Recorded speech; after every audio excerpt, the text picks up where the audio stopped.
नमस्कार, ये आकाशवाणी शिमला है। अब आप नुसरत अंजुम से कोविड-19 पर विशेष समाचार सुनिए।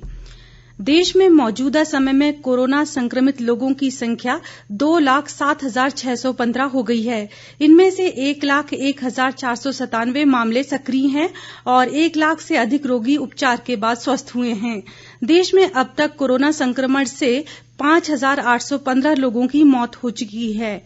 इस बीच प्रदेश में कोरोना संक्रमित मरीजों की संख्या बढ़कर 349 हो गई है। मौजूदा समय में 204 कोरोना पॉजिटिव विभिन्न अस्पतालों में उपचाराधीन हैं और 136 लोग उपचार के बाद स्वस्थ हुए हैं। पिछले 24 घंटों के दौरान प्रदेश में 9 नए कोरोना मामले सामने आए हैं, जिनमें कांगड़ा जिले से 3, मंडी व किन्नौर में 2-2, शिमला व बिलासपुर में 1-1 मरीज शामिल है। इनमें अधिकांश संक्रमित व्यक्ति दूसरे राज्यों से हिमाचल वापस आए हैं। इधर कल देर रात कोरोना संक्रमण के 4 नए मामलों में 2 व्यक्ति किन्नौर जबकि शिमला व बिलासपुर का 1-1 कोरोना संक्रमित मरीज है। किन्नौर से हमारे संवाददाता सीताराम नेगी ने बताया कि किन्नौर के 2 व्यक्तियों की रिपोर्ट कोरोना पॉजिटिव पाई गई है। ये व्यक्ति किन्नौर के सांगला के रहने वाले हैं। इन्होंने संस्थागत क्वारंटीन उरनी में रखा गया था। दोनों की ट्रैवल हिस्ट्री दिल्ली की बताई जा रही है। मामले की पुष्टि किन्नौर की मुख्य चिकित्सा अधिकारी सोनम नेगी ने की है।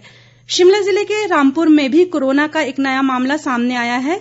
ये व्यक्ति भी किन्नौर सांगला के इन व्यक्तियों के साथ बस में सवार था। ये व्यक्ति रामपुर के तकलेच इलाके का रहने वाला है। कोरोना पॉजिटिव को ज्यूरी में संस्थागत क्वारंटीन सेंटर में रखा गया है। उपायुक्त शिमला अमित कश्यप ने मामले की पुष्टि की है। उन्होंने कहा कि ये व्यक्ति 27 मई को दिल्ली से आया है। वहीं बिलासपुर का 31 वर्षीय एक व्यक्ति भी कोरोना संक्रमित पाया गया है। मुख्य चिकित्सा अधिकारी बिलासपुर डॉक्टर प्रकाश ने ये जानकारी देते हुए बताया कि संक्रमित व्यक्ति दिल्ली से 26 मई को आया था और इसे स्वारघाट में संस्थागत क्वारंटीन केंद्र में रखा गया था।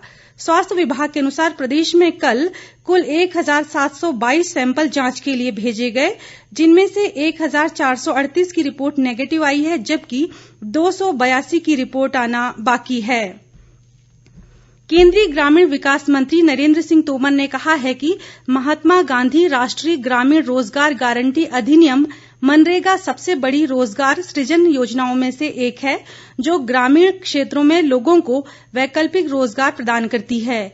वीडियो कॉन्फ्रेंसिंग के माध्यम से केंद्रीय रोजगार गारंटी परिषद की कल एक बैठक में उन्होंने कहा कि इस कार्यक्रम के अंतर्गत 261 स्वीकृत कार्य हैं, जिनमें से 164 कार्य कृषि और इससे संबंधित हैं। सरकार ने व्यक्तिगत और जल संरक्षण परिसंपत्तियों के निर्माण को प्राथमिकता दी है, जो कृषि क्षेत्र को मदद करेगी।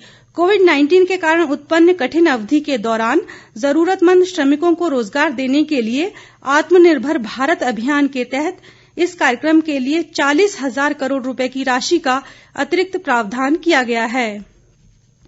शिक्षा मंत्री सुरेश भारद्वाज ने कहा है कि अनलॉक 1 के तहत प्रदेश में विभिन्न गतिविधियों को शुरू किया गया है।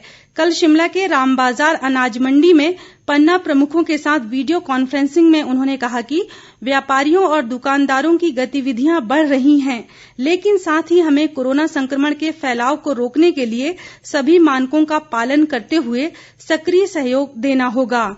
सुरेश भारद्वाज ने कहा कि बाहर से आने वाले व्यक्ति संस्थागत और होम क्वारंटीन प्रक्रिया का पालन करें, इसके लिए भी कार्यकर्ताओं को निगरानी रखनी चाहिए। उन्होंने कार्यकर्ताओं से फेस मास्क, सोशल डिस्टेंसिंग नियमों का पालन व आरोग्य सेतु ऐप डाउनलोड करने के लिए लोगों को प्रेरित करने का आह्वान भी किया। वन व परिवहन मंत्री गोविंद सिंह ठाकुर ने कोविड-19 महामारी के दृष्टिगत पुलिस द्वारा लॉकडाउन व कर्फ्यू में मुस्तैदी के साथ कार्य करने की सराहना की है। कल कुल्लू में फ्रंटलाइन कोरोना वॉरियर्स की भूमिका निभा रहे पुलिस जवानों को सम्मानित करने के लिए आयोजित समारोह में उन्होंने ये बात कही।